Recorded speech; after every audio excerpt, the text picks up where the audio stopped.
fait surgir la lumière. Je suis cette femme, celle qui se bat pour sa dignité.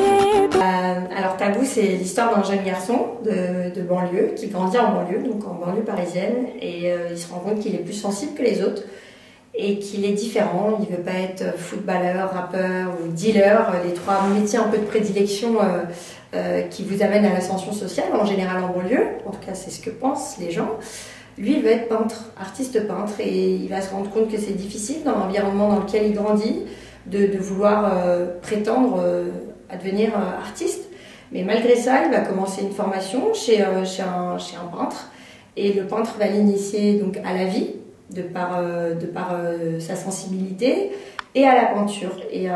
il va un peu lui expliquer que cette sensibilité, c'est peut-être une orientation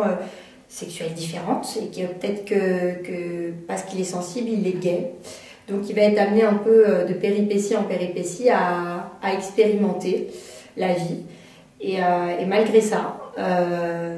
il reste perdu, ne sachant qui il est profondément, mais il va quand même se faire un petit nom, il va commencer à vendre des toiles, et il va commencer à gagner de l'argent. Et plutôt que de faire comme la majorité des jeunes de notre temps, avec cet argent, aller à Miami, à Marrakech ou en Thaïlande, il va retourner en Algérie, qui est le pays d'origine de sa maman, et dans le village natal de sa mère, qui s'appelle Douar El Artache. Douar El Artache en arabe, c'est le village de la soif, parce qu'il n'y a rien du tout. Et donc il va dans cette quête un peu spirituelle, parce qu'il ne sait pas trop où il en est dans sa vie. Donc il se dit, pour savoir où je veux aller, il faut que je sache d'où je viens. Donc il arrive dans ce village pour se ressourcer, et puis un jour il va faire la rencontre de ce Hajj dans le village, et le Hajj qui est l'imam de la mosquée, mais aussi le chef d'une confrérie musulmane. Et ce Hajj va l'initier à l'islam, puisqu'il est musulman mais pas forcément pratiquant. Et donc voilà, on part dans une quête spirituelle, et entre ces deux personnes, entre le Hajj et Yanis. Alors c'est vrai que c'est la première question, et au grand étonnement des gens, c'est vous êtes une jeune fille, moi je suis pas homosexuelle, je suis hétéro, donc du coup pourquoi un jeune garçon homosexuel alors que tu es une jeune fille hétéro, et pourquoi la banlieue alors que tu as pas forcément totalement passé toute ta vie en banlieue.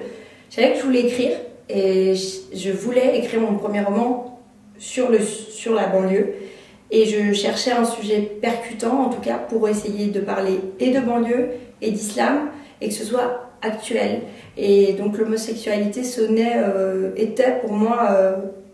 logique, et le sujet le plus percutant pour créer un petit peu ce cocktail molotov, comme on dit, que lorsqu'on le lit en général, on dit c'est un peu un cocktail molotov, mettre l'homosexualité, la banlieue plus l'islam, mais on y parvient, et puis en plus ça finit bien, donc du coup comme quoi on peut y arriver. C'est vrai que j'avais choisi d'écrire mon premier roman sur la banlieue, et c'est un risque pris puisqu'on va tout de suite, et ça je le savais et j'étais consciente qu'on va tout de suite vous cataloguer, vous mettre dans la case auteur de banlieue ou auteur issu de la banlieue, et c'est pour ça que ma démarche dans le second roman qui arrive bientôt est d'expliquer, voilà, je vais sur un autre sujet, et parce que là on se dit, il y a un second roman qui sort, forcément elle va écrire que sur la banlieue, et donc voilà, je suis obligée de presque amener une ouverture pour expliquer que les auteurs issus de la banlieue ne sont pas faits que pour écrire sur la banlieue, et en général on se rend compte aussi que les gens qui écrivent sur la banlieue ne sont pas forcément issus de la banlieue. Donc quand on fait le constat, c'est pas forcément parce que vous êtes issu de la banlieue que vous allez écrire sur la banlieue. Donc voilà, après les influences, c'est vrai que moi mes influences, les auteurs contemporains, c'est pas forcément quelque chose, je lis pas forcément des contemporains, moi mes références c'est plus Balzac, je suis à l'ancienne, en contemporain j'ai Paulo Coelho, pour moi c'est la référence actuelle de l'écriture, pour moi c'est un auteur dont je bois les livres, et je prends un plaisir à le lire à chaque fois. Alors l'Algérie occupe une place majeure, et c'est à ce moment-là qu'on voit le lien entre l'auteur et moi, puisque c'est ce petit garçon issu de la banlieue, Oui, on a un point en commun, il est franco-algérien et moi aussi je suis franco-algérienne, donc forcément, est-ce que c'est consciemment ou inconsciemment que l'auteur est franco-algérien? Je pense que oui, parce que je voulais, parce que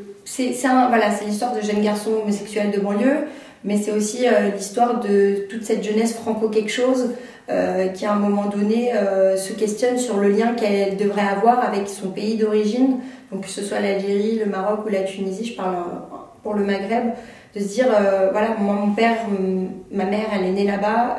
je suis née ici et sinon je fais quoi? Et ça l'auteur se questionne comme moi à un moment donné je me suis posé la question hein, et comme je crois 90% des franco quelque chose se posent la question et je fais quoi moi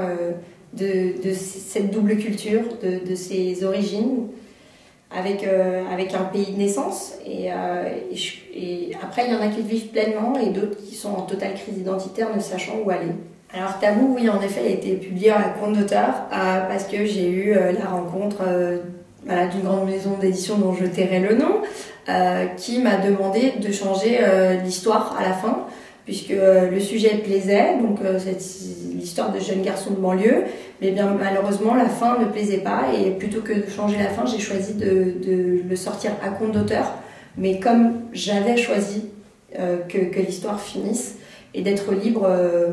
pleinement avec l'édition à compte d'auteur. Ça n'a pas changé grand chose pour moi, à part peut-être ne pas passer dans certains mainstream. Mais au niveau de ça, le bouche à oreille a bien fait son boulot, puisque je me rends compte qu'au final, les gens, c'est le même résultat, que si presque ou presque, et que les gens en ont entendu parler, que la presse est venue en parler, et ça j'en suis heureuse, du fait de ne pas avoir changé la fin. Il est disponible sur la Fnac, fnac.com, Amazon, chez les libraires en commande bien sûr, et puis d'ici peu aussi en Algérie. Puisqu'il sera disponible courant de la semaine chez Ardis, donc le distributeur qui est Alger, le centre commercial, le fameux centre commercial Alger. Donc voilà, donc nos Algériens pourront lire également Tabou. Okay. Alors en effet, je suis sur la correction de mon second roman qui s'appelle Voyelle, donc le titre est déjà final. C'est l'histoire d'une jeune femme qui tombe amoureuse d'un jeune homme et sans savoir qui il est. Et donc on part dans la voyoucratie, donc un sujet totalement différent du premier, et c'est l'histoire d'une jeune femme cette fois-ci. Et puis voilà, c'est une romance et une histoire d'amour.